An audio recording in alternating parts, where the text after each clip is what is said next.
Well, the BMC officials have reached the Campacola society, again armed with the eviction notice and accompanied with the police. This is the third day that the BMC will try and evict the residents of this society that has been declared illegal by the Supreme Court.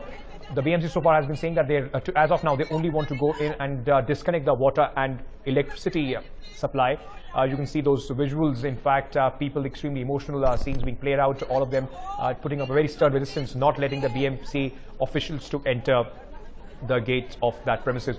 Amrita Shetty is again with us right now. Amrita, what's happening as of now? You are at the gate. What are the scenes? Describe us what is happening as of now.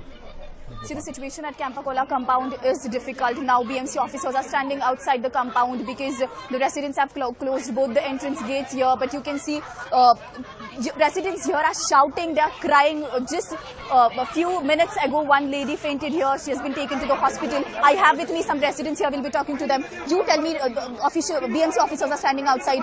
Ladies are crying inside. One lady fainted. She has been taken to hospital. People are dying out here. The government needs to get up and see what kind of a country is this, a democratic country. It's ruled by mafia out here. What is happening to us? They're going to kill all of us one day. Everyone is going to die one by one. The solution has to come out today itself. We are not waiting for tomorrow. You run us over today. You give us a solution today. We are not waiting for tomorrow. Finish the matter today itself. This is appeal to everybody in the government, whether the President, Prime Minister, Sonia Gandhi ji or the CM. We want the solution today or we all go down right now. That is what BMC is saying. BMC is saying we don't care about the BMC. We want the government to intervene. What is BMC? Who's BMC? BMC is the mafia of this country, that they can kill everybody. The government has to intervene. We elected this government. They are running on the money that we pay. The taxes are paid by us. They are our servants. They are killing us right now.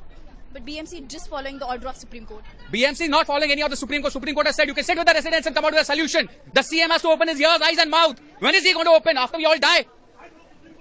BMC officers are still standing outside. Let them stand there. 30 minutes. Let them stand there. Let them do whatever they want. Let them barge over us. We are ready to die as of now, today. We want the solution today itself. We are not waiting for solution. We don't want any extension. We want result right now. But there are senior citizens in your building. You have already said that they have suicidal tendencies. Don't you think that this is dangerous for them? Where do they go? It's better to die in your own house than to die on the streets. Let us all die out here in our own houses.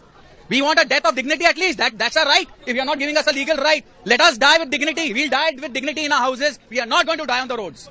Ankit, strong reactions are coming out. Residents are here still not ready to vacate. The flat still not ready to allow the BMC officers to come in. So the situation here is getting really difficult. Back to you. Well, tense situation, emotional scenes being played out there in Mumbai. In fact, this eviction drama still continues. Day 3 of that. Amrita would be there bringing us all the latest updates on that story.